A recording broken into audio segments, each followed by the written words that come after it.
You see, folks, the president and his advisors would love you to believe that the Arizona law will lead to racial profiling. But it does no such thing, and the bill explicitly prohibits, it forbids racial profiling. And anyone who suggests otherwise, they're lying. And they just have to read the bill. Google SB 1070. You can bookmark it on your BlackBerry. It's right there. It's easy to read.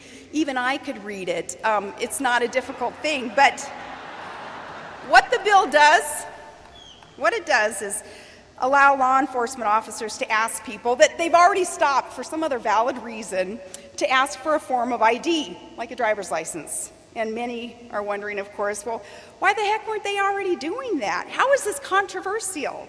When Arizona takes measures to secure the U.S. border because the feds won't do it, that's not a misdirected expression of frustration, as it was referred to. No, it's called doing your duty, and that is the duty of the president, is to secure our borders.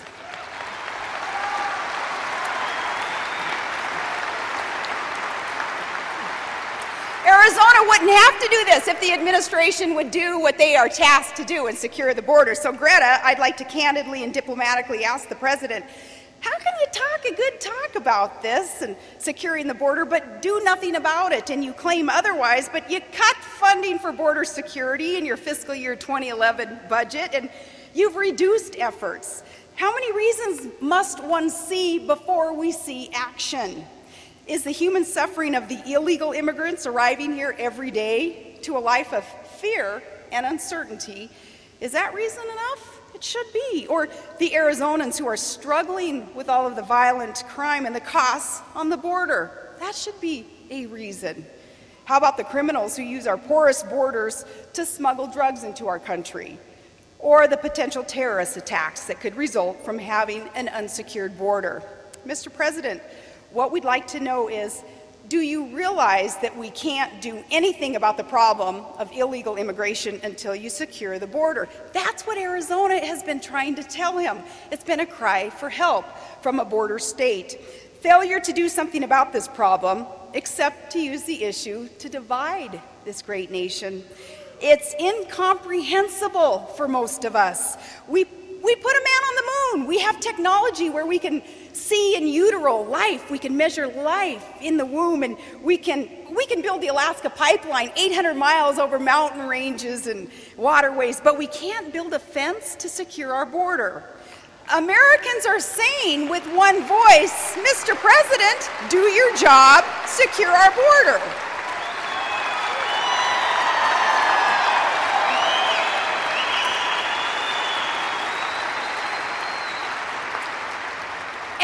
President of Mexico doesn't like Arizona's law. Well, how about if we adopt his country's law when it refers to immigration?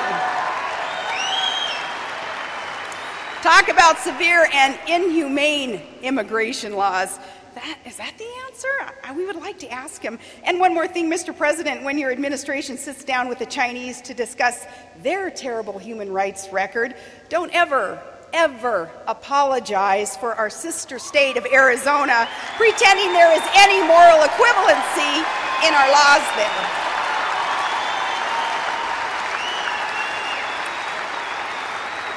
There is no moral equivalency between Arizona's border security efforts and China's human rights abuses.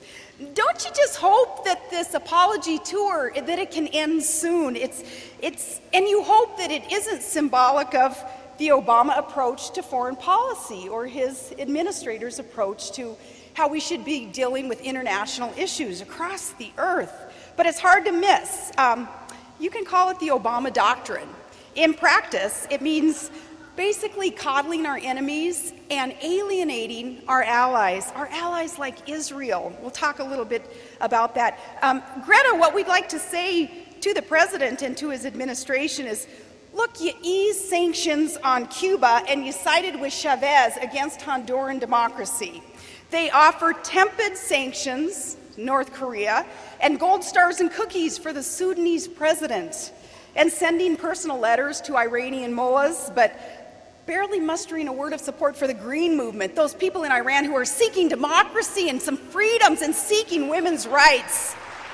And yet we we can't even articulate support for such. And as I've said before, we've really accomplished nothing to date with Iran or North Korea in regards to nukes. We do hear talk of sanctions in the UN, and we gave up on key issues, though, before these UN talks really even got underway. We gave up on others in the name of consensus. The result? No total arms embargo, no cutoff of refined petroleum products, and they rely on those imports, and we have leverage there, yet we won't seize the opportunity to pressure better action by cutting off those imports. Still, no penalties on shippers or insurers who do business with Iran, no cutoff of oil exports, sanctions against the Islamic Revolutionary Guard Corps, they're not even mandatory. No binding restrictions of transactions with Iran's central bank or grounding of Iranian airlines. All these options that we have to really affect the action of a country that hates America and is threatening to destroy our strong ally, our strongest ally in the Mideast, Israel. And just like the North Korea sanctions from last year, we still have no authority to forcibly board Iranian ships that may be carrying nukes. Nope, these sanctions were evidently, that we're embracing now, they are not crippling, as had been promised. These sanctions are not biting. In fact, they are toothless. And to make it worse, we have to be on guard as we hear of the administration now working to even further reduce sanctions. Meanwhile, and this is not too smart, we are alienating some of our friends, some of our allies. We canceled missile defense plans and pulled the rug out from under our Polish and Czech allies. And the White House escalated a minor zoning dispute into a major breach with Israel. Israel, again, our closest ally in the Middle East, we're kind of poking them in the eye. So here's what I think we should say to the president. Please stop apologizing for America, kowtowing to our enemies, and publicly criticizing our friends. That's dangerous foreign policy. It makes America less safe, and it makes our allies less inclined to want to work with us and to be able to trust us.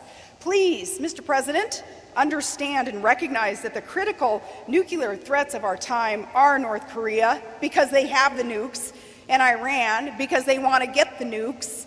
Merely symbolic sanctions will not get them to change course. And the last thing, I would like to remind him too, and the administration, that Jerusalem is not merely a settlement, and Israel is a friend, and we sure would like to see her being treated like one.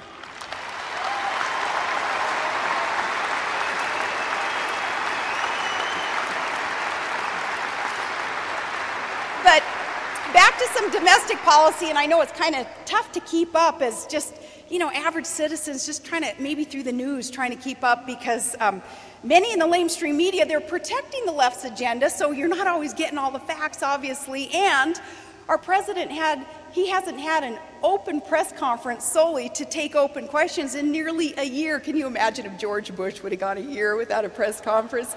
So it's kind of tough to keep up with some of these issues, but thinking about what I'd like to share civilly with our president is some comments that I think a lot of us would share about the mother of all unfunded mandates, Obamacare, and still seeking actions and still seeking answers with what the intention there was with this healthcare takeover. Nancy Pelosi was very eager for Congress to pass the bill so that Americans could, she said, finally find out what was in the bill.